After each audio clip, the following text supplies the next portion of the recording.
Bom dia, boa tarde, boa noite. Esta é mais uma edição de Pedro e Cora, aquele seu programa sobre tecnologia que talvez hoje tenha um assunto um pouco diferente. Mas olha, eu prometo que vai ser interessante.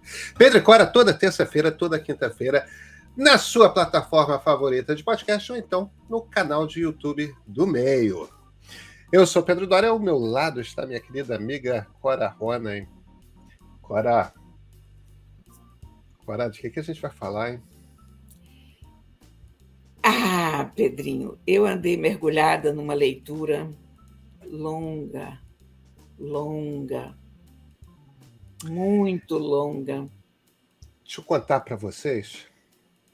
Vocês vão ouvir a melhor resenha do livro do Príncipe Harry que vocês podem imaginar. Vem.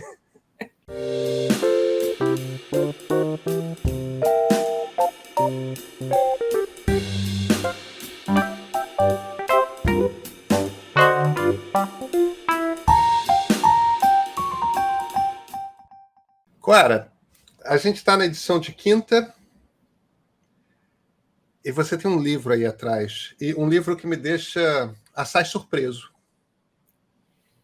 Não só você, sabe? É o livro, para quem está nos ouvindo no Spotify, é a biografia do Príncipe Harry. O livro mais vendido de todos os tempos, bateu todos os recordes de não ficção, já vendeu, 2 milhões de exemplares nessa altura do campeonato. E eu contei no Facebook que eu estava lendo esse livro. E depois contei que eu continuava a ler esse livro. E os meus seguidores do Facebook ficaram chocados. Por que você está lendo? Eu leio bobagem também, Clara. Eu me solidarizo. Mas você leu por motivos profissionais, que eu sei, né? Foi. Quer dizer, na verdade, não totalmente. Eu comecei. Por que eu comecei a ler esse livro? Então, vamos para o começo. Bem, é o livro que está mais dando o que falar no momento, né? A gente não consegue abrir um jornal, uma tela, é Príncipe Harry, Príncipe Harry, Príncipe Harry. É uma overdose de Príncipe Harry. Mas eu estava muito curiosa com o seguinte, é que esse trabalho foi feito por um ghostwriter muito bem recomendado por todo mundo. Quer dizer, todo mundo diz que ele é o maior craque do ghostwriting. O ghostwriter, o que é? Ghostwriter é um profissional que escreve a autobiografia de quem não tem o dom de escrever. Quer dizer, quando você pega a autobiografia de um CEO da tecnologia, ou de uma atriz, ou de um cantor, essas pessoas não escreveram as suas próprias autobiografias, salvo muito raras exceções. Do modo geral, isso é um trabalho deixado para profissionais da área. E o profissional da área que pega esse trabalho, em geral, é o ghostwriter. Então, quem escreveu esse livro foi um sujeito chamado J.R. Muringer, que foi jornalista do New York Times, foi jornalista no Colorado, foi jornalista em Los Angeles, e de algum tempo para cá ele vive de escrever as biografias de pessoas muito conhecidas. Ele escreveu a autobiografia do Agassi, do André Agassi, o tenista, que tem, inclusive, esse título em português, André Agassi, uma autobiografia. E eu queria muito ver o trabalho, porque as pessoas estavam falando tanto dele, e por outra, também fiquei muito curiosa com o seguinte, porque se há uma história que todo mundo conhece a essa altura, é a do Príncipe Harry. Como é que você conta essa história? Certo. Por onde você começa, né? Quer dizer, o que te motivou no primeiro momento foi tipo o nosso craft, né? Exatamente, foi completamente o nosso craft. O nosso artesanato aqui de contar histórias com palavras. Exatamente isso. Foi como é que você torna essa história interessante? Como é que você começa um livro com essa história de uma forma suficientemente interessante para que a pessoa continue a ler o livro ou, mais importante, compre o livro? Ela está na livraria, começa a ler, e você diz, eu quero saber como isso acaba, quero, né, para comprar. Claro. porque para eles não importa muito quantas pessoas leram, importa quantas pessoas compraram, né? Então, porque nós não estamos falando de alta literatura, nós estamos falando de fofoca, né? Então, eu tive várias sensações com esse livro. A mais profunda delas foi a de irritação.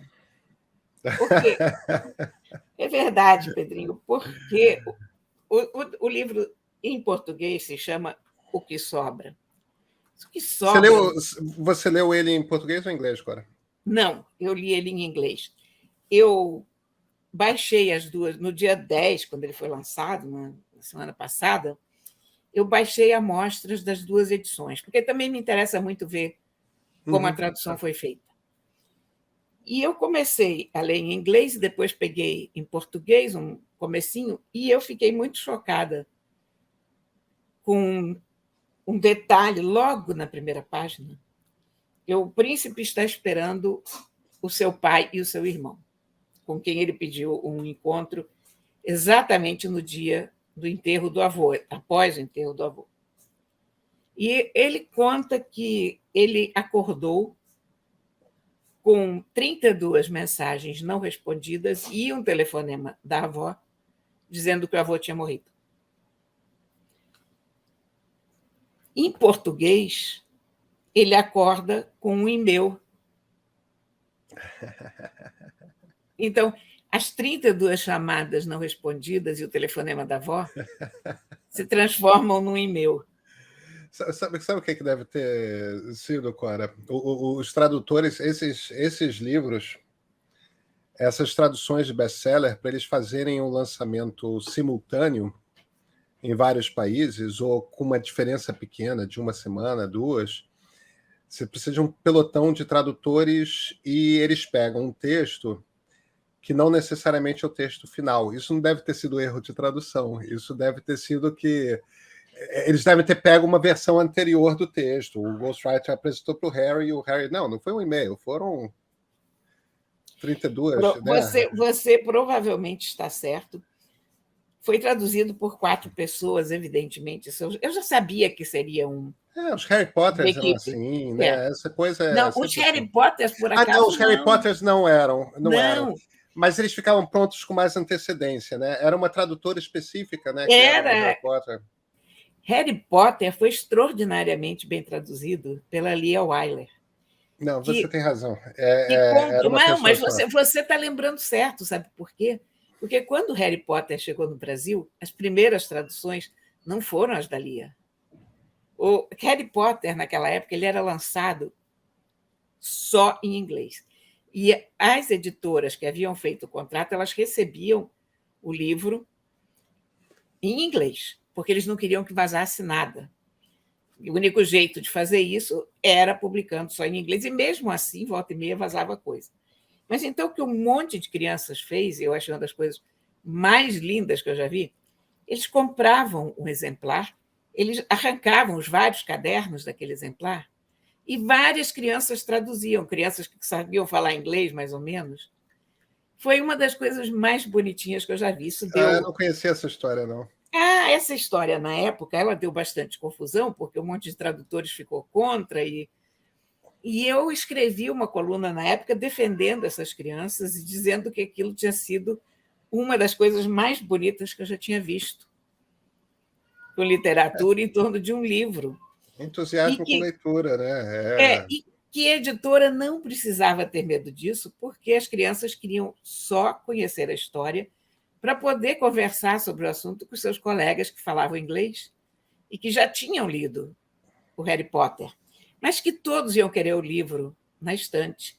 E a tal ponto, todos tanto querem o livro na estante, que a Rocco, que é editora do Harry Potter, já fez uma infinidade de edições diferentes, com capa dura, com capa normal, com edição de super luxo, com engenharia de papel, o que você quiser em termos de edição tem no Harry Potter, mas você provavelmente se lembra disso, que várias pessoas traduziram ao mesmo tempo. Mas, tipicamente, quando você tem um grande sucesso de vendas em algum lugar do mundo, isso acaba sendo um rachuncho entre vários tradutores, cada um pega um pedaço para você ter.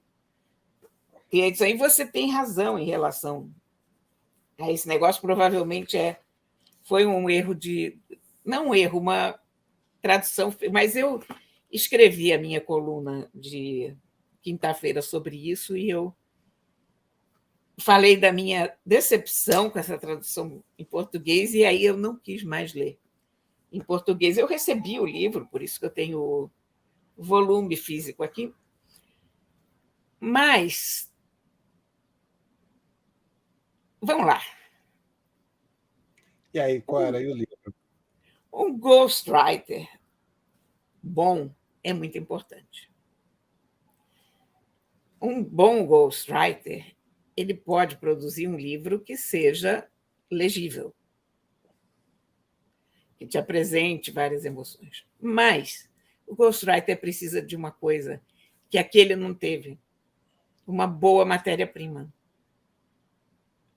Mas, Cora, como é que um cara que é. Como é que um cara que é um príncipe da Inglaterra e cuja mãe morreu daquele jeito, a separação dos pais, tal,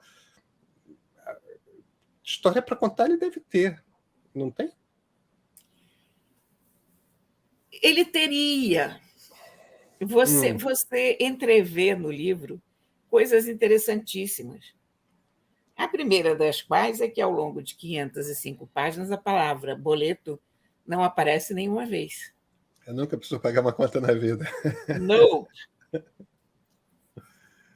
Então, é exótico, é muito exótico.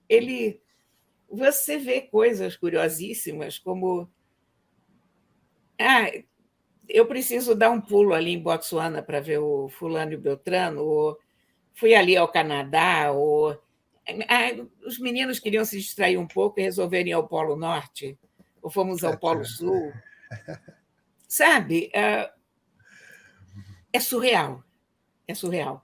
É um nível de. Não é só dinheiro, não. É um nível de disponibilidade de tempo, é um nível de disponibilidade de recursos que eu acho que nem o Bill Gates teria essa altura do campeonato, porque uma pessoa que trabalha, ela tem uma agenda, depois você tem que ter um avião para você ir para lá, para cá. As poucas vezes que ele embarca em aviões de carreira, ele menciona, porque eu acho que ele fica surpreso, né? Ele é bem recebido e tal. Olha, então tudo isso é muito esquisito. Isso poderia ter dado um livro muito interessante. Mas ele é uma pessoa de um nível de maturidade assombroso. Esse livro é um case de psicologia sério, porque você vê que a morte da mãe acabou com esse cara. Eu tenho pena dele por isso. Mas eu acho que há um limite para o nível de. O que eu posso dizer de. Eu tô achando engraçado, porque não devia me surpreender, mas me surpreendeu esse seu comentário, que fundamentalmente é de um nível assombroso de imaturidade. É inacreditavelmente maturo ele. A sensação que eu tive foi que ele parou nos 12 anos que ele tinha quando a mãe morreu. As implicâncias dele são muito pequenas. As coisas que ele observa são minúsculas. Então, quando o pai e o irmão se aproximam dele, e ele é muito destituído de empatia, muito. Porque você imagina, ele começa o livro tendo marcado um encontro com o pai e com o irmão. Logo após o enterro do avô. E o que ele quer? Ele quer reclamar mais uma vez das coisas que ele percebe como injustiças que foram cometidas contra ele. Quer dizer, não passa pela cabeça dele que o pai dele acabou de perder o próprio pai. sabe? Que talvez aquele não seja um bom momento para você cobrar e reclamar mais uma vez. Que o irmão pode estar abalado pela morte do avô também. Isso não cruza a cabeça dele. Ele só fica totalmente chocado que nenhum dos dois entende por que ele está sentindo. Já começa assim. Depois, então, vem o irmão e ele diz: observei a careca alarmante do meu irmão. The alarming baldness. O que há de alarmante numa careca? A gente pode dizer, eu estou me prendendo a um adjetivo. Os adjetivos são muito reveladores. Quer dizer, nós temos um homem de quase 40 anos que acha que a careca do irmão é alarmante, que considera a calvície uma coisa tão preocupante que julga necessário observar isso logo na abertura do livro. É quase um menino dizendo para o irmão mais velho: você é careca, eu não sou. E eu Né? ainda não sou. Ainda não sou. O príncipe Philip era careca, né? Olha, mas ele faz isso ao longo do livro todo com tudo. Então, e ele acha que o irmão compete com ele. Porque toda briga é sempre assim. O irmão não pôde vestir o uniforme militar que queria no casamento porque a avó quis que ele vestisse um outro uniforme militar. Mas isso era para estar no livro, isso não é nem para estar nas preocupações de ninguém. Sabe? Ele fica chocado com o apartamento que ele recebe, que é muito pequeno. Ele e a Meghan ficam muito sentidos quando eles vão na casa do William e descobrem como a casa do William está bonita e cheia de obras de arte. E naquela casa dele, onde eles tiveram que comprar a mobília no sofá.com com cartão de crédito da Meghan. É muito pequeno. Os momentos em que ele está interessado na vida são infantis. É na guerra. E a guerra, quando um cara está matando o outro e está fazendo tiro ao alvo e pilotando um Apache, quer você queira, quer não, uma pessoa que se diverte com isso ou que se sente estimulada nisso é muito infantil. Um psicopata, né? É. Não estou sugerindo que é o caso dele. Mas eu estou dando a ele o benefício da dúvida e achar que ele é absolutamente... Não me parece. E ele está vendo aquilo como uma pessoa jogando videogame. Ele tem 3 obsessões na vida: a mãe, a Meghan e a imprensa. Ele odeia a imprensa, com muita razão, em alguns pontos, mas não em todos. Porque a família dele... Porque todo esse privilégio que ele tem, toda essa vida que ele tem de vamos para Botsuana e o rei nos convidou não sei aonde, tal, se deve ao fato dele nascer numa família pública. E o espaço constante que a imprensa britânica dá para a família real é diretamente ligado ao motivo pelo qual a família real ainda é uma família real. Exatamente. Ainda há uma monarquia, né? É claro.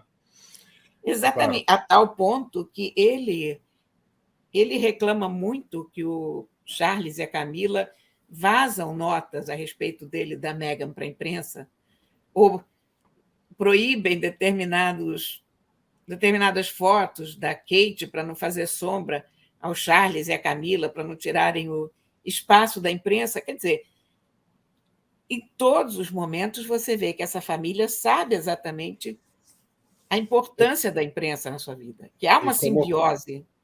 E como operar, né? E como operar, mas ele não sabe. Então, ele, ao mesmo tempo, ele quer a privacidade, mas ele escreve uma biografia de 500 páginas,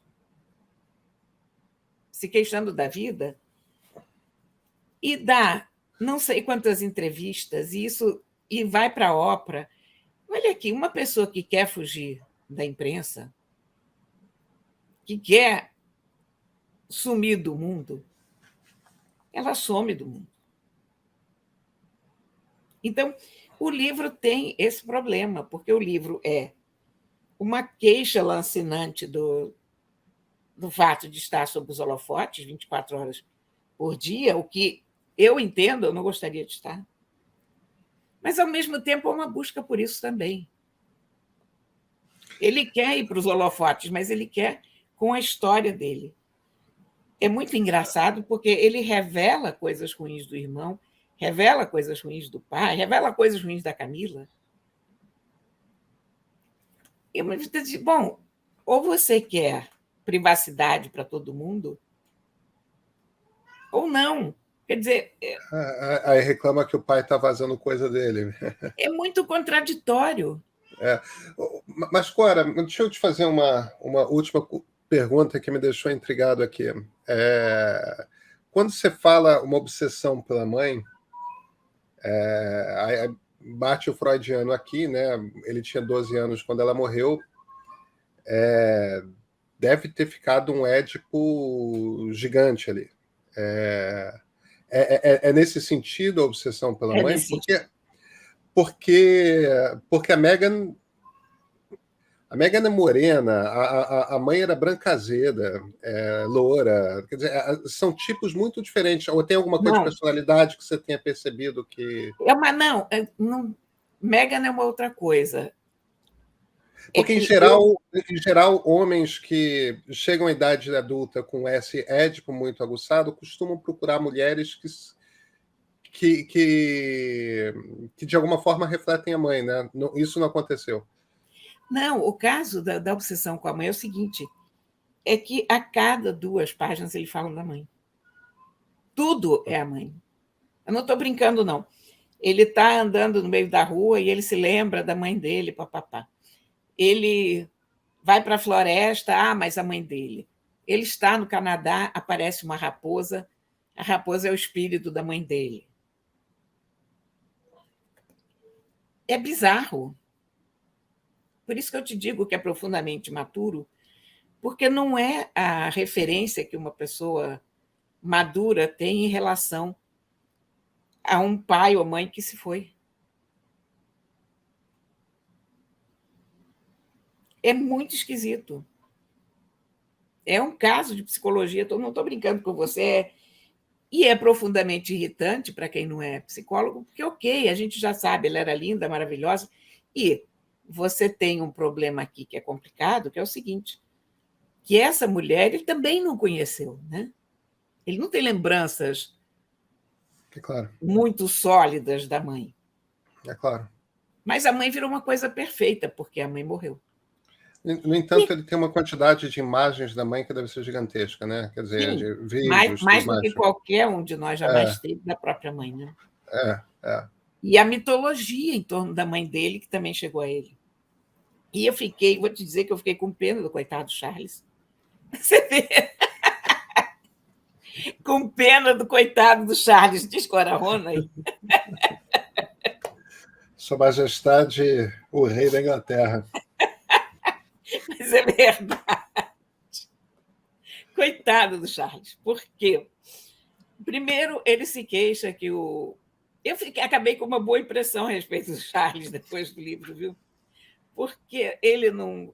Eu tinha uma boa impressão dele, assim, não como instituição, como pessoa, eu acho ele um Shrek, sabe? Coitado, mal compreendido pela humanidade. Ele é um cara que toca violoncelo, é um cara que fala com as plantas, é um cara que gosta de ler. Então, ele não abraçou o filho quando contou que a mãe morreu. Mas esse menino tinha medo de escuro e toda noite o Charles ficava ao lado dele fazendo carinho até ele adormecer. Nossa. Quer dizer, mais ele é culpado porque não abraçou. Aí o Charles escreve notinhas que ele deixa por baixo do prato, assim, que está muito orgulhoso do que ele fez, ou que bom que ele foi bem na escola. Bonito, né? Mas não, ele se queixa, por que ele nunca me disse isso em pessoa? É um Porque ele é ressentido inglês, completo. É um ressentido completo. porque é um inglês, porque ingleses, não sei, ele queria ter nascido numa família italiana. Eu não queria, né, Cora? Esse cara é um É um neuroticão, neurótico, é um neurótico. precisa. Tipo, imagina, Não, todos temos nossas neuroses, né? Melhor do que ser psicótico ou perverso, mas não, agora veja uma outra coisa. Ele mas é um nível de neurose, como você disse, muito infantilizado, muito pré-adolescente, né? muito, Tipo, muito. costuma ser na adolescência que você cruza esse Rubicão, né? Dessas, as suas preocupações começam a mudar de ordem e continuam ao longo da vida. Agora, vem cá. Ele, ó, deixa eu te dizer uma coisa. Ele e o irmão pedem ao Charles que não se case com a Camila. Ele se acha nesse direito. Que absurdo. Absurdo. Quer dizer, acho que tem até o direito de pedir, agora você não pode esperar, né? Não tem esse direito. Eu não sei que idade que eles fizeram esse pedido. Quando o Charles abre a relação, quer dizer, abre no sentido de todo mundo saber que eles estão juntos, afinal e tal. Então, ele e o irmão vão para o Charles e Mas dizem: eles olha, eram crianças, né? Eu acho que tudo bem eram criança crianças, pedir mas isso. Não, acho sim, que tudo bem criança pedir isso. mas ele continua achando que o pai errou ao não seguir o conselho deles, o pedido deles, ou a ordem, ou whatever. Não, aí é demais. Com Tipo, 4 anos de você idade. pode. Ele não diz isso com essas letras, mas basicamente o que ele diz é o seguinte: pode continuar comendo, mas não precisa casar. Agora, e vem cá. Meghan Markle não teve uma infância e adolescência fácil, conquistou seu espaço em Hollywood produzindo séries importantes. Ela não é uma mega estrela de Hollywood, mas ela Não, conquistou um espaço. ela tem muito valor. Ela conquistou um espaço relevante, tudo mais. Ninguém faz isso sem amadurecer. A não ser, claro, que você seja estrela Disney, né? Aquelas É, meninas que viram estrela com 9 anos de idade e seguem. Aí realmente você tem um pedaço do amadurecimento. Todas dão palmas, pau no sistema, né? Mas não é o caso da Megan. Ela já era adulta quando começou a fazer sucesso. Essa não é uma. Essa é uma mulher adulta. Já tinha sido casada antes, já. Como é que, como é que encaixa nesse negócio? É o barato de ser casada com um príncipe? eu vou precisar ler a biografia dela para poder te responder a isso com alguma certeza, mas eu não sei se eu aguento mais uma Bem. biografia desse casal. Eu devo te dizer que eu acho que a Megan é uma pessoa de muito mais valor do que ele, porque por tudo isso que você falou, ela é uma pessoa que tinha a carreira dela, Não, ela conquistou alguma coisa. Ela conquistou conquistou em espaços altamente competitivos. exatamente. Você não faz isso sendo bobinho. Você não faz isso Não, sendo bobinho. agora, as poucas revelações sobre Megan que você tem aqui é que ela é uma pessoa sonsa. Porque esse cara está convencido que ela não o googlou, que ela não foi ao Google procurando por ele. Então, ele conheceu Megan através do Instagram de uma amiga dele. Disse: ó, que mulher linda, pô, quem é ela? Dá meu contato para ela. Aí Megan manda um alôzinho para ele e tal. Olha aqui, entre E, amiga. e ele acha que ela não sabia que ele era príncipe inglês, é isso? Não, ela sabe que ele era príncipe gay, mas ela não sabia nada sobre a família dele. Ninguém no mundo sabe nada sobre a família dele.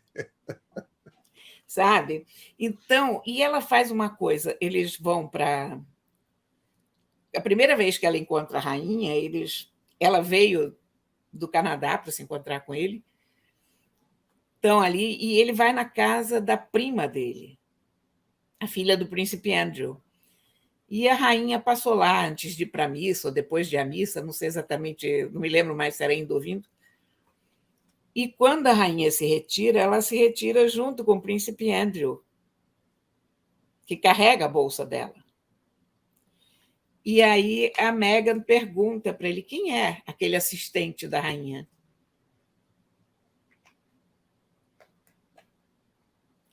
E ele fica muito feliz, porque isso prova que ela não conhecia a família. Bem. Ela não sabia as coisas da família da mãe.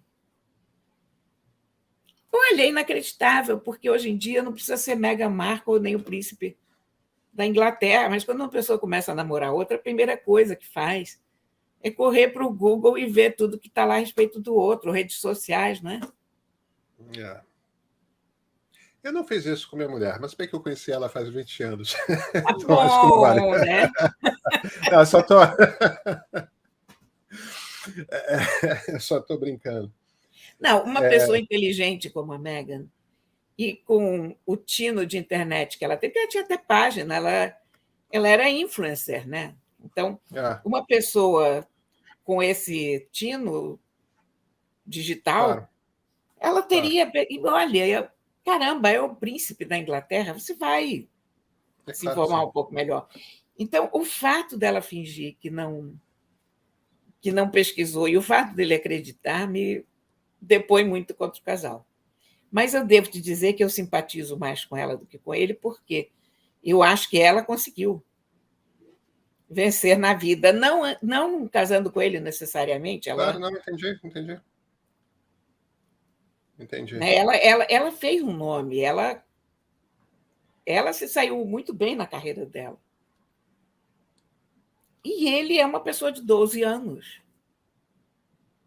Agora, eu não entendo o processo do casamento. Eu não conseguiria ser casado com... Eu não gosto de ser casado com uma mulher adulta, sabe? Eu não entendo. Eu entendo o que ele viu nela. Mas eu não entendo o que ela viu nele. Exceto um career move. O que é possível também, né? Porque ela antes tinha uma fama de atriz, digamos, ela não era uma A-lister, mas você sabia quem ela era, aquela moça que trabalhou em Suits e tal. Agora ela tem uma fama planetária. Ela foi para uma outra escala de celebridade. Então, isso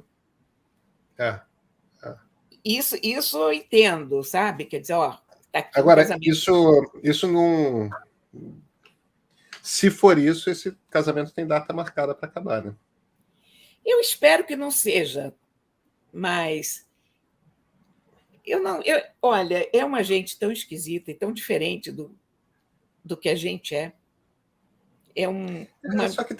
Só que tem limite, eu acho, para ser diferente, entende?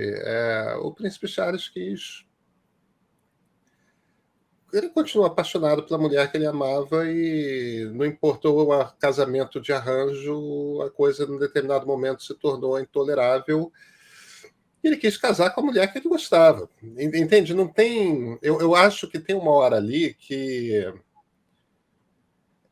eu acho que a gente não vive mais num ambiente cultural, nem se você for o rei da Inglaterra, em que esses casamentos de fachada, tudo mais, sejam possíveis ou viáveis.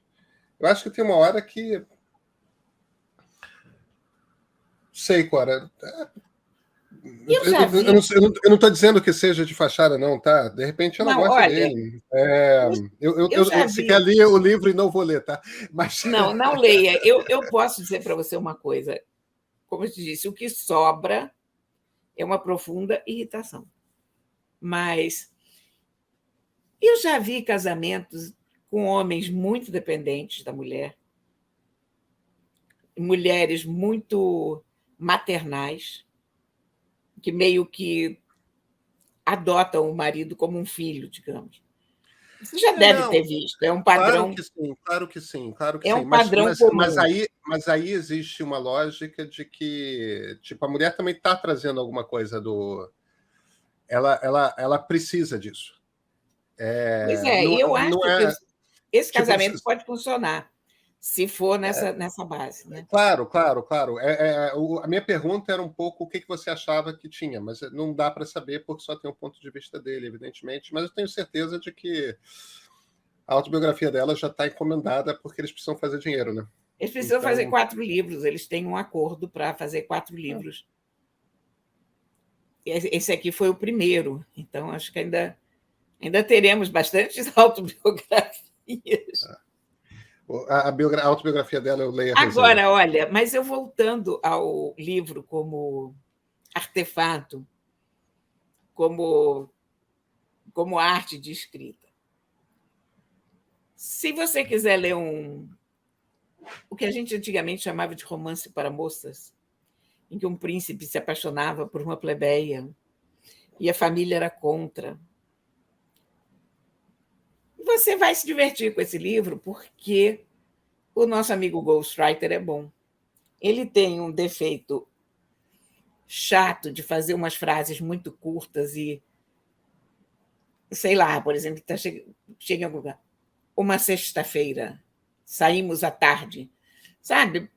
Não precisa. Isso você só faz essas frases curtas e dá esses realces se o que você vai dizer na sequência tem alguma importância, mas não tem. Então, ele peca um pouco por isso, é um pouco enervante. E eu, inclusive, baixei uma amostra do livro do Agassi para ver se isso era um problema do Príncipe Harry ou do ghostwriter, e cheguei à conclusão que isso é um problema do ghostwriter, que ele gosta desse tipo de frase staccato muito curtinha. Ele usa uns itálicos um pouco, sei lá, aleatórios, randômicos. Eu estou pensando aqui, eu gosto do staccato, mas eu gosto de fazer um mix, né? O staccato e a coisa seguida de períodos longos, né? Brincar com o ritmo assim do parado. Ele tem alguns períodos longos. Uma outra coisa, justamente um dos períodos longos é quando o Harry come uns cogumelos na casa de uma amiga ou da prima e fica alto, então meio que aquela trip. Essa é uma outra coisa. O Harry passa a maior parte das páginas falando do quanto ele estava bebendo, quantas drogas ele estava usando, e depois, as outras páginas, ele passa reclamando que a imprensa dizia que ele estava usando drogas e bebendo.